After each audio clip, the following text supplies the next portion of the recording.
The beginning of a dream. Sarah had always dreamed of speaking English fluently. Growing up in a small town where English was rarely spoken, she felt the language was a key to unlocking a world of opportunities. She imagined traveling to new places, reading her favorite books in their original language, and connecting with people from all over the world. But there was one problem. English felt like a mountain she could never climb. Sarah tried several times to improve her English, but every time she started, she hit a wall of confusion and frustration. The grammar was tricky, the vocabulary endless, and speaking in front of others made her anxious. It was easy to give up and convince herself that she would never be fluent. But deep down, she knew that if she truly wanted to change her life, she had to keep going. Chapter 1. Building the Foundation. Vocabulary and sentences. One day, Sarah decided to approach English differently. She realized that if she wanted to speak fluently, she needed to build a strong foundation. She started small, focusing on vocabulary.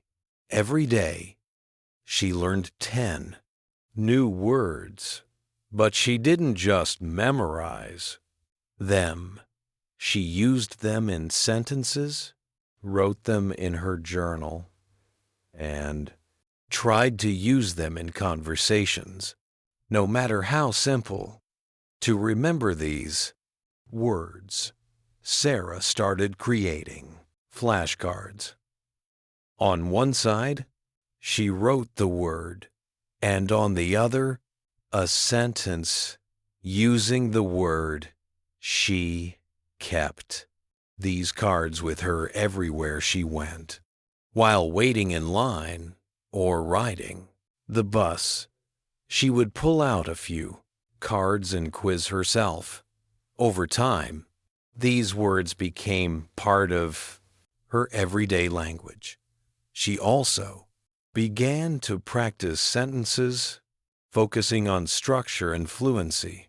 She knew that understanding grammar was important, but instead of getting stuck on complex rules, she practiced forming sentences naturally. Sarah found that speaking simple sentences out loud, even to herself, helped her gain confidence. For example, if she learned the word exhausted, she would practice saying, "I feel exhausted after a long day at work," until it felt natural. Chapter 2. Reading. As Sarah's vocabulary grew, she started to incorporate reading into her daily routine. She knew that reading was one of the best ways to see how words and sentences were used in real contexts. However, she didn't start with difficult novels. Instead, she started with books that matched her current level. Short stories, children's books, and articles on topics she loved. She would read slowly, taking time to understand each sentence. And whenever she encountered a new word, she added it to her flashcards. But she didn't just read passively. She engaged with the material. After finishing a chapter or an article, Sarah would summarize what she had read, either by writing it down or speaking it aloud. This practice not only improved her comprehension, but also helped her internalize new words and phrases. One of Sarah's favorite strategies was to read the same story or article multiple times. The first time, she focused on understanding the general meaning. The second time, she paid attention to details like grammar and sentence structure. By the third time, she could read fluently, almost like a native speaker. This repetition helped solidify her understanding and made her feel more confident in her reading skills. Chapter 3. Listening and Speaking. Finding your voice. Fluency isn't just about knowing words or reading well. It's about being able to communicate effectively. Sarah knew that to become fluent, she needed to practice listening and speaking. She started with something simple, listening to English songs and repeating the lyrics. Music became a fun and effective way for her to practice pronunciation and rhythm. Next, Sarah moved on to podcasts and audiobooks. At first, it was challenging to understand everything, so she listened to materials that matched her level. She found podcasts on topics she was passionate about: cooking, travel, and personal growth. She listened every day, often pausing to repeat phrases or write down interesting expressions. But listening wasn't enough. Sarah knew she had to speak, even if it felt uncomfortable. She started by talking to herself in English, narrating her day as she went. About her routine. "I'm making breakfast," she would say. Or, "I need to buy groceries today." This practice helped her think in English and become more comfortable with a language. Sarah also found a language exchange partner online. They would meet twice a week via video call, speaking in English for half the time, and in her partner's language for the other half. These conversations were incredibly valuable as they pushed Sarah to speak in real time, think on her feet, and learn from her mistakes. Chapter 4. Practice makes perfect. The importance of consistency.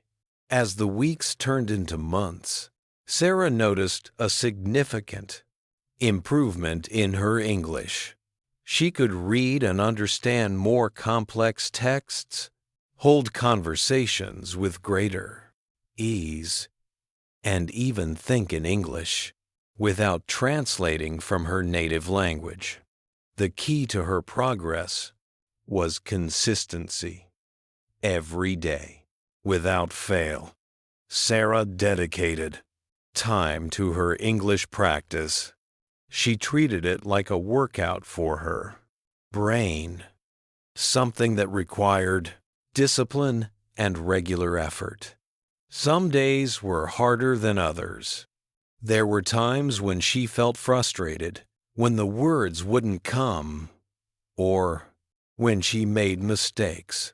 But Sarah knew that fluency wasn't about being perfect. It was about progress.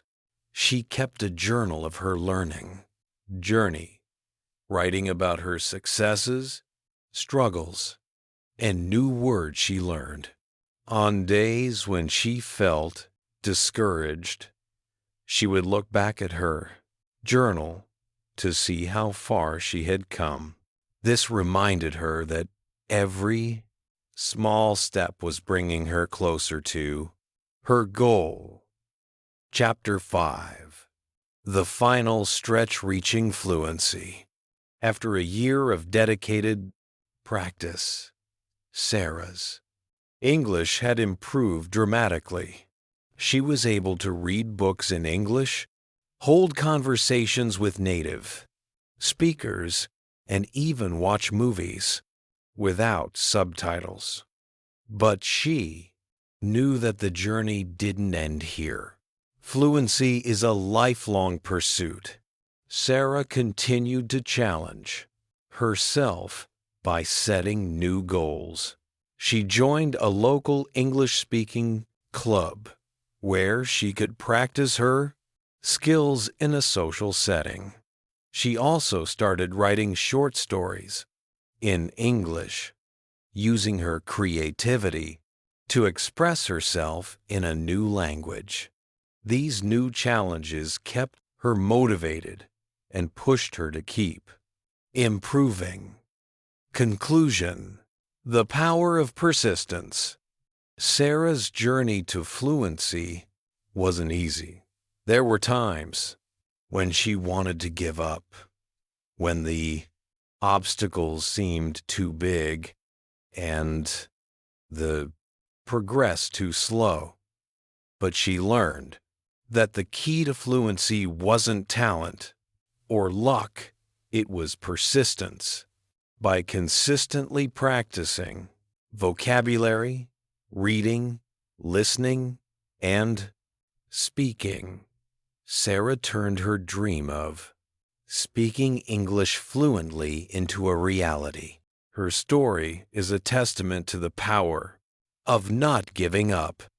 No matter how difficult it may seem, every effort you make brings you closer to your goal. Remember that fluency is not about perfection. It's about progress.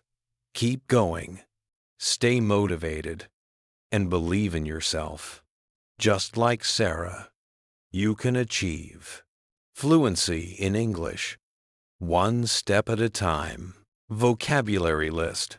1. Foundation. The basic level of something.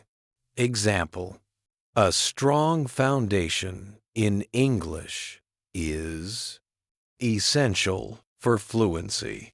2. Fluency. The ability to speak or write a language easily and accurately. Example: Sarah's fluency in English improved after months of practice. Dry. Vocabulary.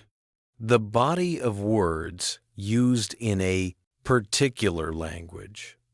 Example: building your vocabulary is key to mastering any language. 4. Consistency. The quality of always behaving or performing in a similar way. Example: consistency in practice is what led Sarah to her success. 5. Persistence. The fact of continuing in an every opinion or course of action despite difficulty. Example: Sarah's persistence helped her overcome the challenges in learning English. Say, narrate, to tell a story or describe a series of events. Example: Sarah practiced English by narrating her daily activities. C. Engage. To participate or become involved in. Example: engaging with a material helped Sarah understand English better. Act. Internalize. To make a belief, attitude, or behavior part of your nature by learning or practicing it. Example: Sarah internalized new words by using them in sentences. 9. Motivation. The reason or reasons one has for acting or behaving in a particular way. Example: Sarah's motivation to learn English came from her dream of traveling. 10. Challenge. a task or situation that tests someone's abilities. Example: joining an English-speaking club was a new challenge for Sarah. This story shows that fluency in English is achievable with dedication, practice, and the right strategies. It's a journey, and every step you take, no matter how small, brings you closer to mastering the language. Chapter 1: Setting a Clear Path. Understanding your why. Before Sarah even picked up a grammar book or started memorizing vocabulary, she sat down to reflect on her reasons for wanting to learn English. She realized that understanding her motivation was crucial. Was it for travel, career advancement, or connecting with a global community? For Sarah, it was a mix of all these reasons. But most importantly, she wanted the freedom to explore the world, not just physically, but intellectually. She wanted to understand movies without subtitles, read books in their original form, and hold meaningful conversations with people from different backgrounds. By understanding her deep-seated motivations, Sarah set clear goals. She didn't just say, "I want to be fluent in English." Instead, she broke it down. In 6 months, I want to be able to read a short novel in English. Or, in 3 months, I want to confidently order food in English while traveling. These specific goals gave her direction and made the process less overwhelming. Chapter 2: Immersion and Exposure. Surrounding yourself with English. Sarah knew that to truly master English, she had to surround herself with it constantly. She transformed her environment into a mini English-speaking world. Labels around her house were replaced with English ones. Her phone and computer settings were switched to English. Even her shopping list was now written in English. This constant exposure made the language feel less foreign and more like a natural part of her daily life. She also started following English-speaking influencers and content creators on social media. Whether it was a YouTube channel about cooking or an Instagram account focused on travel, Sarah made sure her feed was filled with English content. This not only helped her learn new vocabulary and context, but also kept her motivated. Every time she watched a video or read a post, she felt a step closer to her goal. Chapter 3: The Art of Speaking. Finding opportunities to converse. While Sarah practiced reading and listening, she knew that speaking was the most challenging part of learning English. To overcome this, she began speaking to herself in English. It started with simple things: describing her day, talking about what she planned to do next, or narrating her thoughts out loud. This self-talk was crucial in helping her become comfortable with forming sentences and thinking in English. But Sarah didn't stop there. She actively sought out speaking opportunities.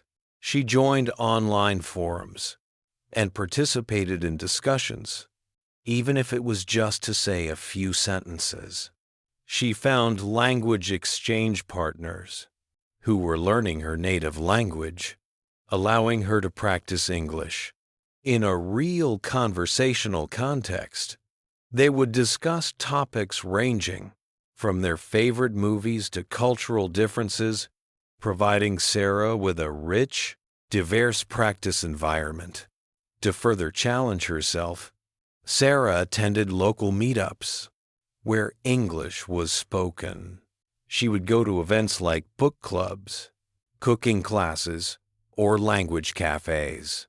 These face-to-face interactions were initially intimidating, but Sarah reminded herself that making mistakes was a part of learning. Every conversation, no matter how simple or complex, was a victory. Chapter 4: Writing Your Way to Fluency. The power of journaling. Writing became another powerful tool in Sarah's journey. She started keeping a daily journal in English. At first, her entries were short and basic, filled with simple sentences like, "Today was a good day," or "I went to the market." But over time, as her vocabulary and confidence grew, her entries became more detailed. She wrote about her feelings, described events in depth, and even attempted to write short stories. Chapter 5: Writing Your Way to Fluency. The power of journaling. Writing became another powerful tool